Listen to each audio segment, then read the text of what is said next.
अस्सलाम वालेकुम students, welcome back. Chapter 5 हम कर रहे थे और चैप्टर 5 के अंदर जो चीज़ें हम डिस्कस कर रहे थे देवर actually differential equations, differential analysis of fluid mechanics हम कर रहे थे।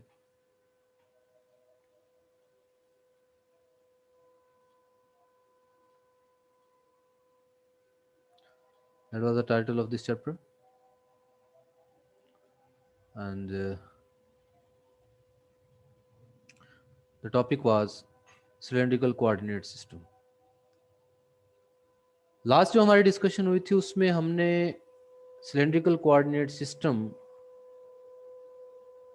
में एक कंट्रोल वॉल्यूम एज्यूम किया था, ये जिसको हमने ये कहा था कि किसी सिलेंडर का पर्टिकुलर पार्ट है, ओवरऑल ये इसका इनर एरिया है, ये इनर सरफेस है और बाहर वाली जो सारी है वो आउटर सरफेस है।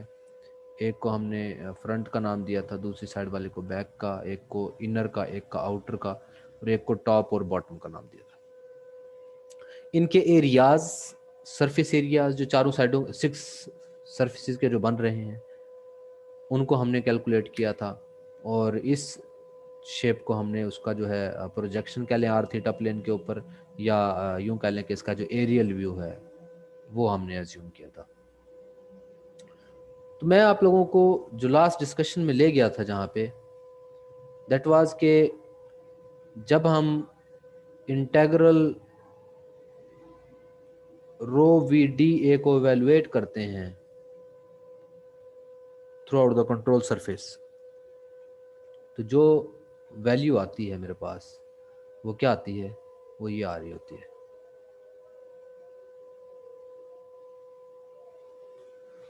अब ये कैसे आई थी वैल्यू, उसके लिए हम एक टेबल स्टार्ट हमने किया हुआ था कि इसमें रो वी डी ए की सारों के डेंसिटी, फिर फर्दर वेलोसिटी एज्यूम की थी और उसके बाद एरियाज एज्यूम किए थे, उनको मल्टीप्लाई करवाया था। अब मल्टीप्लाई करके जो टर्म्स जनरेट हो रही थी वो टर्म्स अभी हमने जो है वो एवेल्युएट नहीं की थी, उन सारे के सारे टर्म्स को यहाँ पर राइट किया जाना था और उसके बाद इन सब को जो ऐड करके जो value integral rho V D A, ये प्रीवियस वीडियो जब आप लोग देखेंगे तो इसमें मैंने एक जो फर्स्ट टर्म थी उसको मैंने सिंप्लीफाई करवा दिया था कि ये टर्म जो है इन सारों की मल्टीप्लिकेशन से कैसे जो है वो जनरेट हुई है। अच्छा, अब हमारे पास जो मेन टारगेट है वो क्या है, वो ये है कि सारे की वैल्यू फाइंड आउट करना। तो देखिए बहुत सारी चीज़ें ऐसी हैं जो देखते ही आप लोगों को फ़ौरन पता चलेंगी। ये जो मैंने हाईलाइट की टर्म्स, ये देखिए दोनों टर्म्स सेम है, इनर और आउटर, दोनों इनर और आउटर वैल्यूज, इनसाइड और आउटसाइड कह लें आप लोग, लेकिन एक पॉजिटिव है एक नेगेटिव है। इसका मतलब ये दोनों वैल्यूज एक दूसरे को कैंसल आउट कर सकते हैं। सेम बिहेवियर इस टर्म पे और इस टर्म के ऊपर आप लोग कह सकते हैं, ठीक है।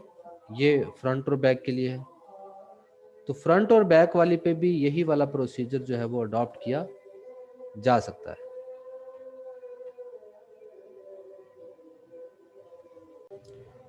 ओके, इसी तरह फिर हम चलते हैं नेक्स्ट, ये टॉप बॉटम के लिए हमारे पास सेम टर्म्स है, मतलब हाईलाइटेड टर्म्स तो सारी की सारी एक दूसरे के साथ क्या हो गई हैं, कैंसिल आउट हो गई हैं, वो टर्म्स ना बचे। अच्छा, फिर ये जो बाकी रिमेनिंग टर्म्स हैं उनको मैं यहाँ पे राइट करता हूँ और देखता हूँ कि ये क्या हमें वैल्यूज़ जनरेट करके देंगी या इनसे क्या आप लोगों के पास वैल्यूज़ बनेंगी। तो ये मैं आप लोगों को इसके लिए यहाँ पे टर्म्स टर्न बाय टर्न लिखता रहता हूँ साथ साथ। ये आप लोगों के लिए कैमरा इसे मैं यहाँ पे ऑन कर लेता हूँ।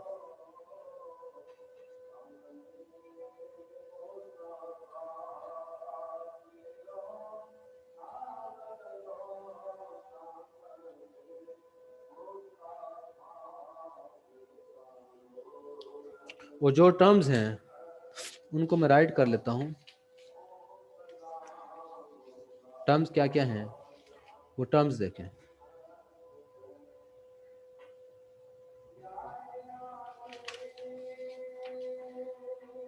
रो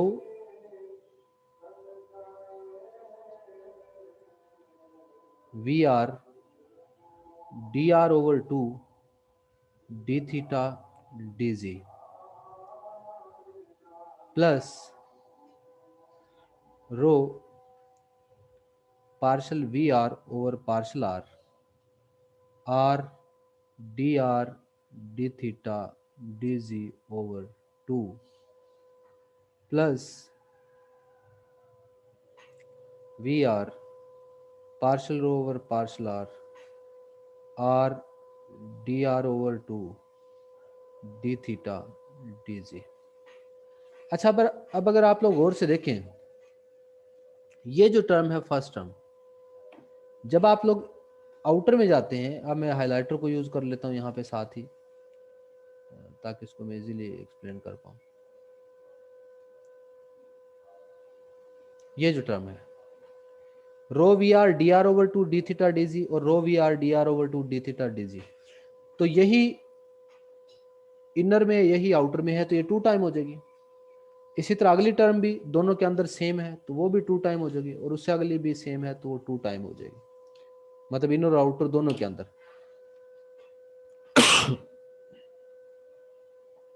ये मैं हाईलाइट कर रहा हूँ, ये दोनों दो टर्म्स हैं और एक एक जैसी हैं, तो मैंने 2 टाइम्स लिख लिया। तो ऐसा करने से फायदा क्या होगा, ये कैंसिल हो गया 2, ये कैंसिल हो गया 2, ये कैंसिल हो गया 2। तो फर्स्ट 2 जो कंपोनेंट्स हैं उनको ऐड करके जो टर्म्स जनरेट हो रही हैं वो क्या बन गई हैं, वो बन गई हैं। अब मैं दोबारा से उनको लिख रहा हूं ताकि इसको सेपरेटली लिख लूं। Rho V R D theta D ji plus rho partial V R over partial are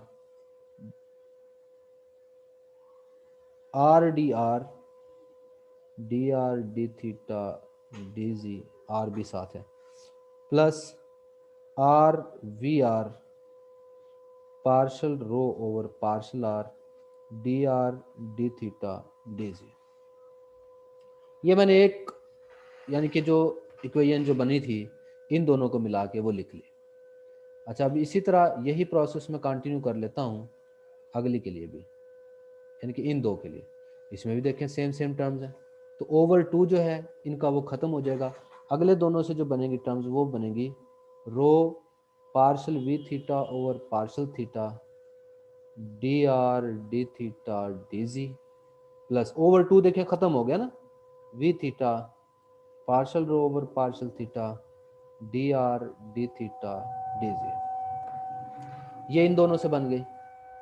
इसी तरह इन दोनों को लास्ट वाले 2 टर्म्स को आपस में ऐड करेंगे तो वो बनेगी रो पार्शल वी जी over partial Z D R D theta D Z, और साथ में रो के साथ आर भी है, और नेक्स्ट बनेगी मेरे पास प्लस वी जी, आर भी है इसके साथ, partial rho over partial Z D R D theta D Z. अब यहाँ पे आप गौर से देखिए हर एक टर्म के अंदर D R D theta D जी है, तो अगर मैं उसे कॉमन ले लूँ तो मेरे पास जो टर्म्स बन रही हैं वो बन रही हैं रो V R,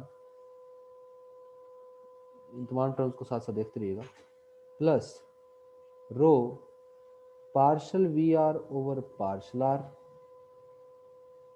plus R V R partial rho over partial R plus rho V theta over partial theta, partial V theta over partial theta plus V theta partial rho over partial theta plus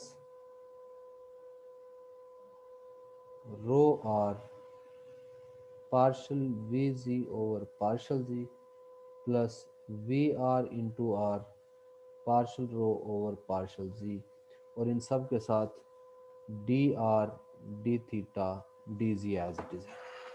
अब मैं compare करता हूँ वो equation जो इसने right की है कि क्या हमारी जो टर्म्स हैं और इसके पास जो तमाम की तमाम टर्म्स हैं वो एक जैसी हैं। तो आप देखते हैं जी, हम इन टर्म्स के साथ उसको कंपेयर करके देखते हैं।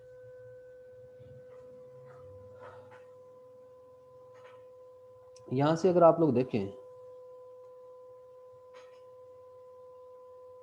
रो वी आर, इट मीन्स कि ये वही वाली टर्म है जो फर्स्ट टर्म यहाँ पे गिवन है।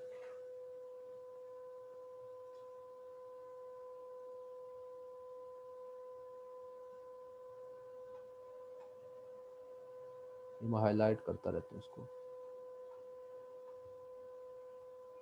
ये वाली टर्म, ठीक है जी। अच्छा, इसके साथ बेसिकली आर भी मौजूद था, क्योंकि जब डबल किया था आप लोगों ने इसको, तो ये मैं प्रीवियस ही कोई लेके आ रहा हूँ, जब इसको 2 से डिवाइड किया था रो के साथ आर भी मौजूद था, तो ये मैंने यहाँ पे इसको आई थिंक सो नहीं लिखा, रो आर। अच्छा, इन दोनों में से आर उसने क्या कर लिया है, कॉमन ले लिया है।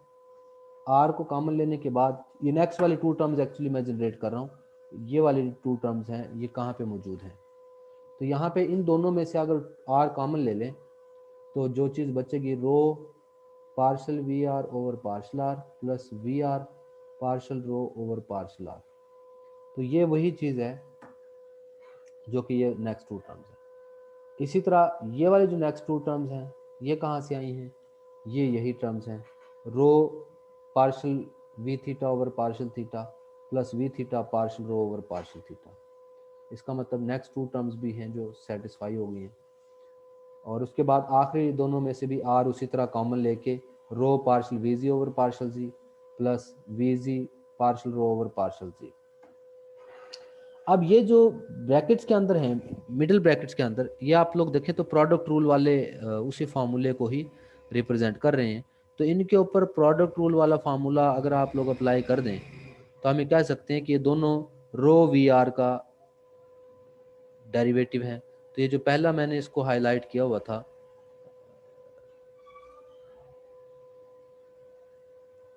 वो क्या आ गया, रो वी आर तो उसी तरह रही फर्स्ट टर्म, सेकंड बॉक्स जो था उसकी जगह पे ये बन गया, थर्ड बॉक्स की जगह पे ये बन गया, और बाद में आखिर में आर कॉमन के बाद जो बाकी टर्म्स बच रही हैं वो ये बन गई। इट मीन्स के rho integral rho V dot D A, इस सारे का आंसर ये बनता है हमारे पास।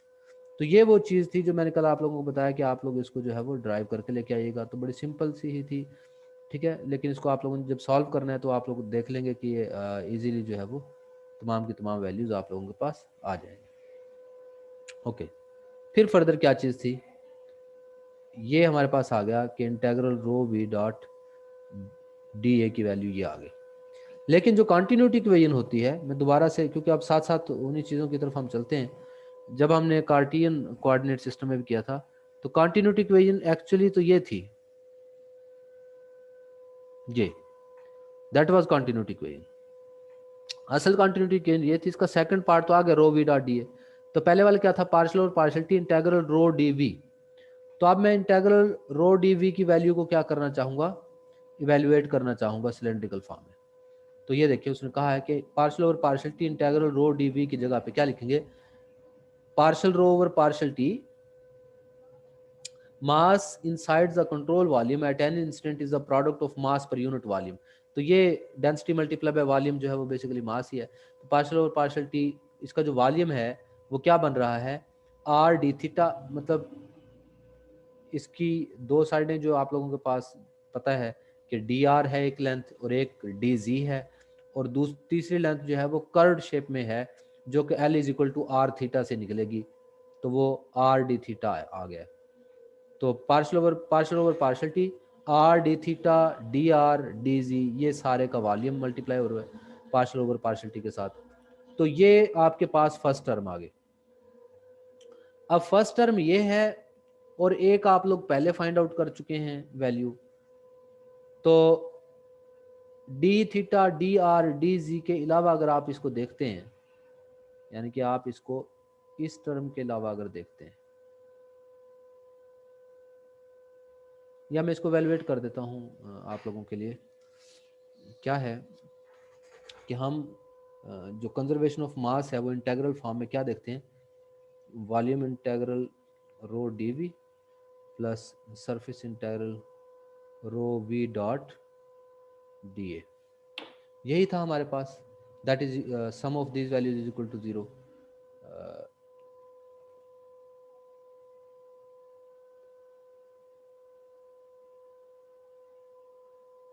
हाँ, ये कहाँ पे चले गए, हमने जो वैल्यू पहले निकाली, हाँ जी, इन दोनों का सम इज इक्वल टू 0 है।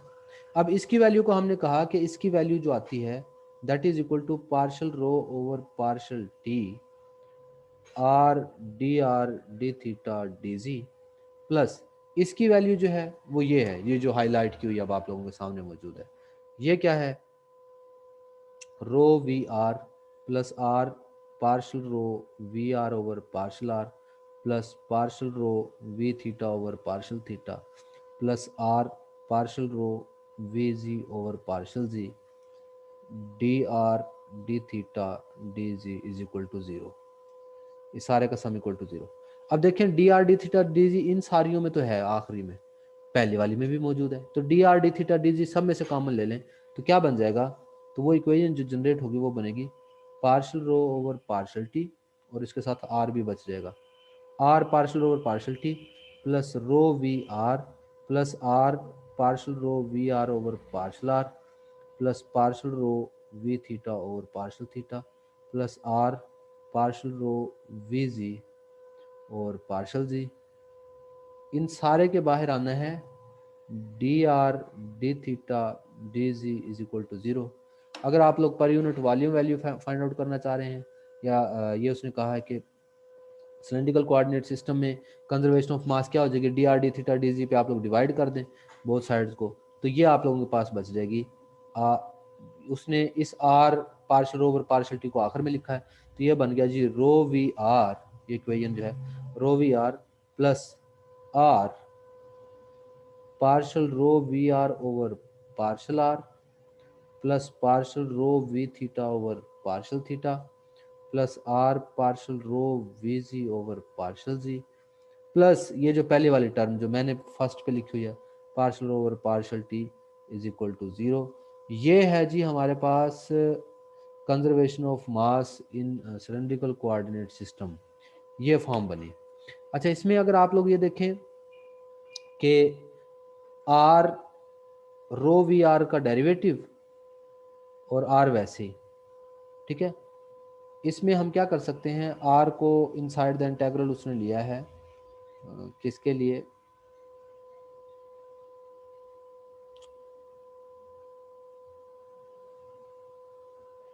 इसके अंदर कि रो वी आर वैसे ही, आर का डेरिवेटिव इसके साथ हम एज्यूम कर सकते हैं कि आर का डेरिवेटिव इसके साथ क्या है 1 है, यानी कि इसके साथ यहाँ पे मैं इसको हाईलाइट वैसे कर देता हूँ कि इसके साथ मैं समझ सकता हूँ कि D R over D R है लेट सपोज, तो हम यूँ कह सकते हैं आर का डेरिवेटिव रो वी आर वैसी, अगली बार आर वैसी और रो वी आर का डेरिवेटिव, तो इन दोनों टर्म्स को मिला के फर्स्ट वाले 2 टर्म्स को, इनको हम कह सकते हैं कि partial over partial R of R rho V R, पहले वाले दोनों टर्म्स क्या कर दें इकट्ठी कर दें, तो बाकी तीनों टर्म उसी तरह आ जाएंगे, partial rho V theta over partial theta R partial rho V ji over partial ji plus R partial rho over partial T is equal to 0। ये भी इसकी एक निकालने के सिंपलेस्ट फॉर्म हो गई, थोड़ी सी ज़्यादा बेहतर तरीके से आ गई, तो ये वो फॉर्म है जी दैट वन। तो हमारे पास ये जो फॉर्म आई है that is most simplest form, ठीक है, इसको फर्दर उसने आर पे डिवाइड कर दिया है, तो ज़्यादातर ये देखने में नज़र आ रही होती है अक्सर औकात, क्योंकि partial over partial T term हमें जो है वो नज़र आ जाती है हर जगह पे। अच्छा, ये हमारे पास कंजर्वेशन ऑफ मास है इन सिलेंड्रिकल कोऑर्डिनेट सिस्टम 5.2 ए। अगर आप लोग डेल देखें in terms of cylindrical coordinates, तो याद रखिएगा कार्टियन कोऑर्डिनेट्स में और सिलेंड्रिकल कोऑर्डिनेट सिस्टम में जो डेल ऑपरेटर है वो भी थोड़ा सा देखने में लिटिल बिट डिफरेंट है, क्योंकि कार्टियन कोऑर्डिनेट सिस्टम में यूनिट वेक्टर और साथ में पार्शल ओवर पार्शल एक्स था, और पहला unit vector partial over partial Y, दूसरा unit vector partial over partial Z, तीसरा यूनिट, लेकिन इसमें थीटा थीटा जो है सेकंड यूनिट वेक्टर के साथ 1 ओवर आर साथ में मौजूद है, मतलब यूनिट वेक्टर और 1 ओवर आर एक टर्म एज अ टर्म यहाँ पर मौजूद है। तो ये आपने याद रखना है कि डेल ऑपरेटर इस टाइप का है, जब इस डेल को यूज़ करते हुए आप लोग डेरिवेटिव लेंगे रो वी के साथ, तो ये चीज़ बनेगी। रो वी क्या चीज़ है? वी है, वी आर वी थीटा और वी जी, और unit vector E R E theta और ई जी है उनके साथ। तो इनका डॉट प्रोडक्ट आप लोगों ने देखना है। तो इसी जो इक्वेशन है उसको आप लोग del dot rho V plus partial rho partial T के तौर पे लिख सकते हैं।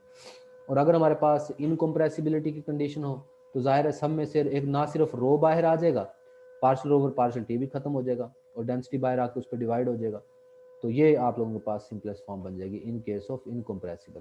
तो इनकम्प्रेसिबल वाली फॉर्म भी आप लोगों ने याद रखनी है।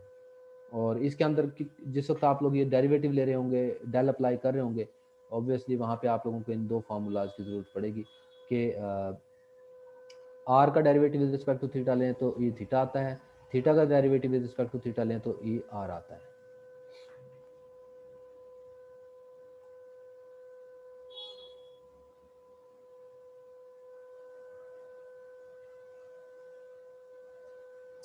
ओके, ये तो वो टेबल है जो आप लोगों ने किया है।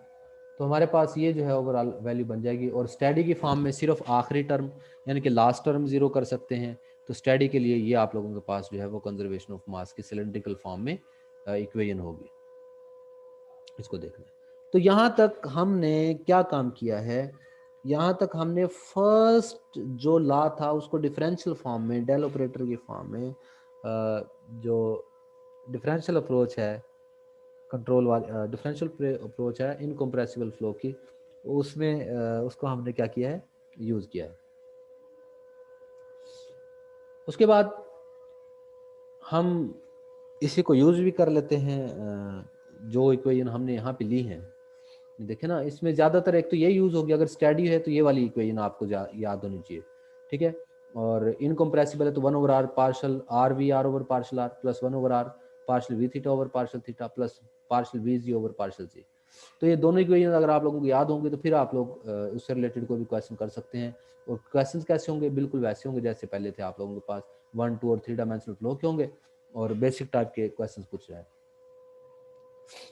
Consider a one dimensional radial flow, मतलब वेलोसिटी डिपेंडिंग अपॉन आर, ठीक है। और आर थीटा प्लेन में है, विद रिस्पेक्ट टू थीटा भी डेरिवेटिव जी जीरो है और जी के अलॉन्ग भी कोई चेंज नहीं है।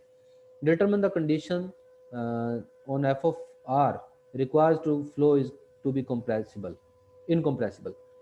क्या कंडीशन हो कि ये फ्लो जो है वो इनकम्प्रेसिबल है? तो वही इनकम्प्रेसिबल की कंडीशन को सेटिस्फाई जो करेगा। और इनकम्प्रेसिबल की कंडीशन को सेटिस्फाई कब करेगा? जब इनकम्प्रेसिबल वाली इक्वेशन आप लोग अप्लाई कर दें। इनकम्प्रेसिबल वाली इक्वेशन अप्लाई करें और उससे जो रिजल्ट्स आ रहे हैं उनको ड्राइव करने की कोशिश करते हैं। तो देखते हैं जी क्या रिजल्ट्स आते हैं। तो इनकम्प्रेसिबिलिटी, वैसे तो हमारे पास कॉन्टिन्यूटी इक्वेशन ये थी, ये इनकम्प्रेसिबिलिटी की नहीं, अभी ओवरऑल जनरल ही लिखी है हमने।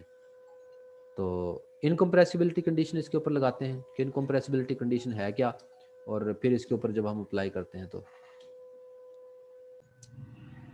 ओके जी। तो हमारे पास ये जो इक्वेशन थी, ये ओवरऑल जो इक्वेशन इनकम्प्रेसिबिलिटी कंडीशन के बाद है कि पार्शल ओवर पार्शल टी भी जीरो हो गया और रो इन सब में से बाहर आकर डिवाइड भी हो गया, तो ये फॉर्म बन गई। अब इसके अंदर फर्दर क्या है कि with respect to theta derivative zero है, with respect to Z derivative zero है, क्योंकि वन डायमेंशनल फ्लो है, तो ये भी हमारे पास खत्म होगी। तो फर्स्ट टर्म बच गई 1/r, आर जब दूसरी साइड में मल्टीप्लाई होगा वो भी जीरो हो जाएगा। तो partial over partial R R V R, जब उसको इंटीग्रेट करेंगे तो R V R is equal to constant.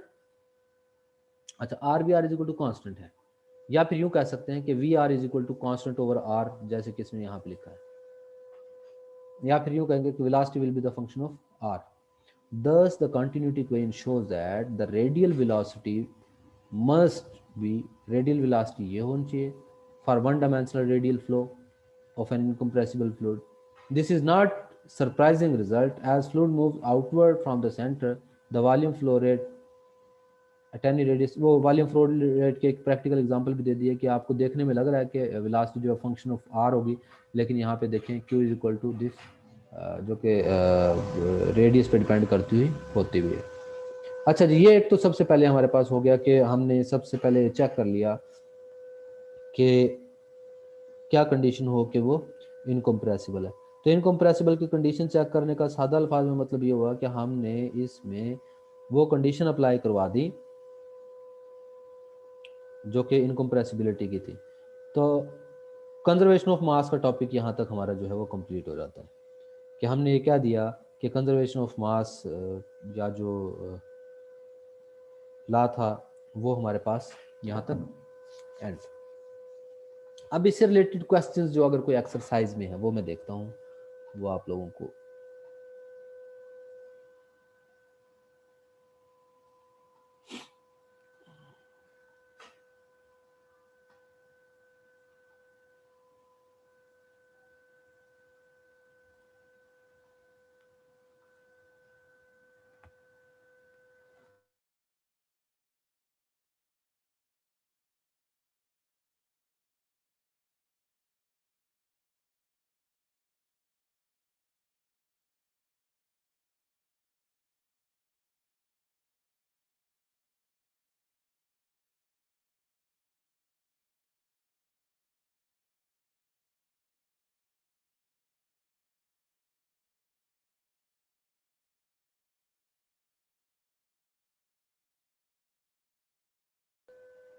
हम इसकी एक्सरसाइज की तरफ चलते हैं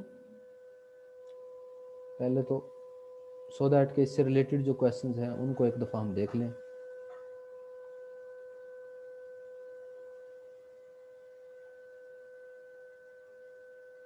अच्छा, इनसे रिलेटेड क्वेश्चन नंबर 18 से स्टार्ट होते हैं, जैसे कि मैंने पहले बताया था आप लोगों को।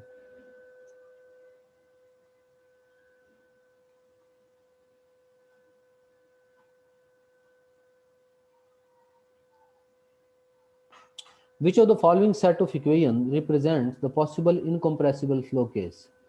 इनमें से कौन सी जो है वो इनकम्प्रेसिबल केस को रिप्रेजेंट करती है? अच्छा, जब टू डायमेंशनल की बात होगी तो जो आप लोगों ने पहली बात इनकम्प्रेसिबल केस की बात कर रहे हैं, और तो यहाँ पे क्या होगा, मैं इसको कैमरे को साथ ही ऑन करता हूँ आप लोगों के लिए।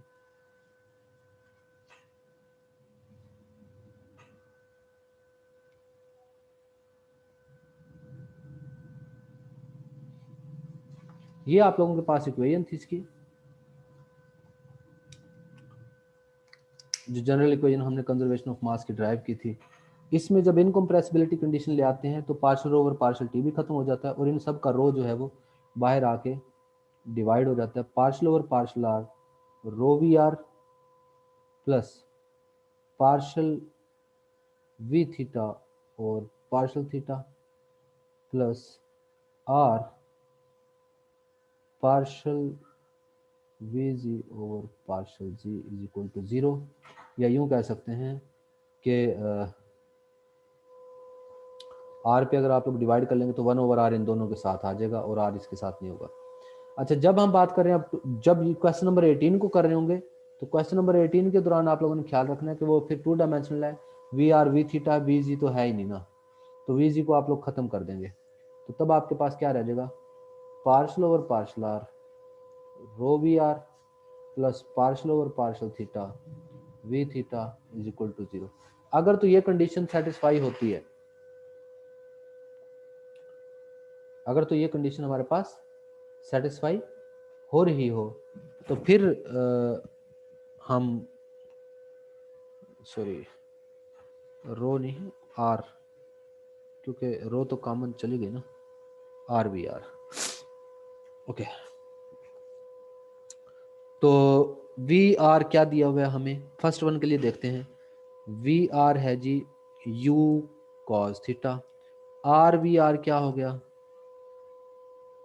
You cos theta into R. तो हमने partial over partial R of R V R करना है, तो इसका मतलब हमने इसका derivative with respect to R लेना है, किसका, R into U cos theta. तो R U cos theta as a constant treat होगा, तो आर का डेरिवेटिव 1 आ जाएगा, यू कॉस थीटा आ गया। इसी तरह वी थीटा क्या है हमारे पास, माइनस यू साइन थीटा। जब वी थीटा का derivative partial over partial theta लेंगे with respect to theta of V theta, तो क्या आ जाएगा, साइन डेरिवेटिव माइनस कॉस होता है, माइनस यू कॉस थीटा। तो कंजर्वेशन ऑफ मास क्या थी इक्वेशन जो आप लोगों के पास टू डायमेंशनल के लिए बनाई थी हमने, वो ये बनाई थी, पार्शियल ओवर पार्शियल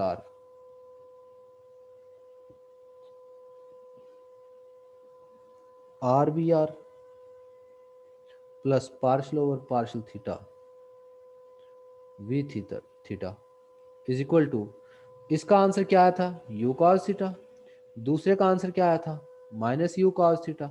तो जब दोनों को ऐड करेंगे आंसर 0 आ जाएगा, इसका मतलब ये तो सेटिस्फाई कर रहा है। तो यही काम आप लोगों ने क्वेश्चन नंबर 18 के लिए यहाँ पे करना है। अच्छा जी, क्वेश्चन नंबर 18 के लिए हो गया। क्वेश्चन नंबर 19 के लिए भी incompressible flow cases, same case will be here. And incompressible flow in R theta plane, R component given है, थीटा कंपोनेंट आप लोगों ने फाइंड आउट करना है। हाउ मेनी थीटा का, आर थीटा प्लेन है तो इसमें भी यही वाली इक्वेशन यूज करेंगे आप लोग। इनकम्प्रेसिबल है कि पार्शल और partial R V R plus partial और partial theta V theta is equal to 0। उस इक्वेशन को यूज करते हुए वी आर से या आर कंपोनेंट से थीटा कंपोनेंट आप लोग फाइंड आउट करेंगे। तो क्वेश्चन नंबर 20 आप लोगों ने इससे करना है।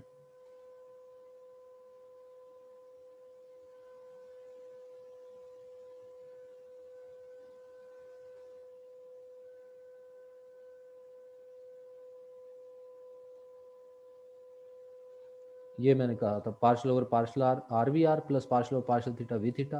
तो partial over partial theta V theta की वैल्यू क्या आएगी, minus partial over partial R R V R की।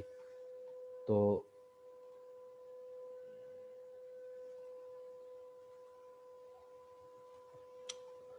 वही वैल्यू आप लोगों ने वी आर जो आर कंपोनेंट दिया हुआ उसको आर से मल्टीप्लाई करवा के उसका आर के लिए आर से डेरिवेटिव ले लिया, फिर उसको with respect to theta integrate करने के बाद फंक्शनल वैल्यू और कितने इनफाइनाइट नंबर ऑफ थीटा। मतलब ये है कि सब में ऑलमोस्ट जो आप लोगों ने प्रीवियस क्वेश्चन भी किए थे उन सब का और इसका मेथड जो है वो ऑलमोस्ट सेम रहेगा। कोई भी चीज़ जो है वो चेंज नहीं हुई है, ऐसे कोई ख़ास चीज़ या कोई ऐसा मेथड जो कि डिफरेंट हुआ हो प्रीवियस से कि ये जो चीज़ है वो चेंज हो गई है। ठीक है जी, तो ये हमारे पास क्वेश्चन था।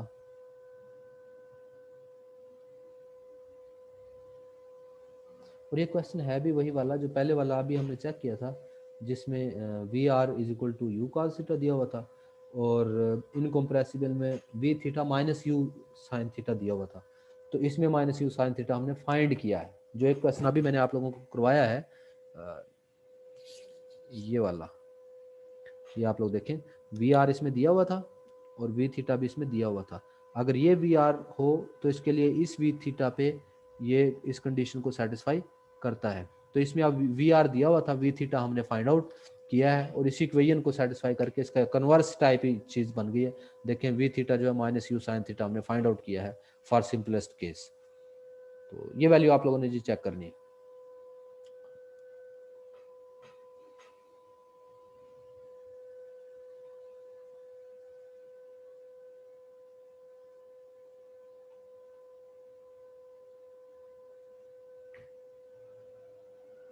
ये एक और क्वेश्चन है जिसमें वी थीटा गिवन है और two dimensional incompressible R theta plane के अंदर है। तो प्रोसेस वही चलेगा। इससे रिलेटेड आप लोगों ने जो क्वेश्चंस हैं वो आप लोगों को एज एन असाइनमेंट मैं बताता हूँ कि कौन कौन से आप लोगों ने करने हैं। 20 to 23 अप टू 23 आप लोग इनको देखेंगे इन क्वेश्चंस को। तब तक हम दोबारा से जो पीछे है वो जाते हैं और नेक्स्ट टॉपिक की तरफ बढ़ते हैं।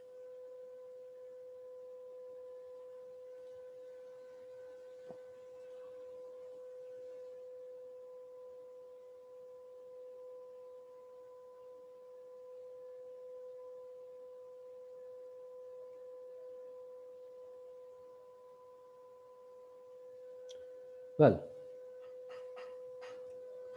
नेक्स्ट टॉपिक जो हमारा होगा that will be stream function for to dimensional incompressible flow. चलिए जी, आज मैंने चूँकि वो टॉपिक आप लोगों को कंप्लीट करवा दिया है, एक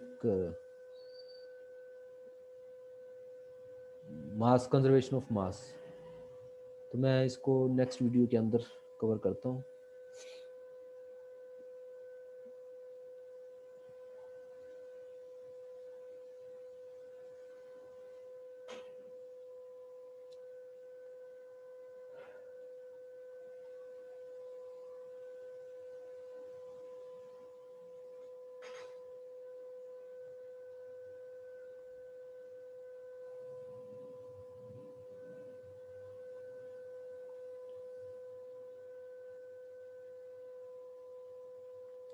फ्लूइड मैकेनिक्स से रिलेटेड जितनी भी वीडियोस आप लोगों को चाहिए हो, fluid mechanics related videos YouTube channel पे, मेरे यूट्यूब चैनल के ऊपर आप लोगों को फ्लूइड मैकेनिक्स प्लेलिस्ट के अंदर अवेलेबल होंगी, तो इजीली आप लोग वहाँ पे जाके सर्च कर सकते हैं और वहाँ से जो है वो फ़ायदा हासिल कर सकते हैं।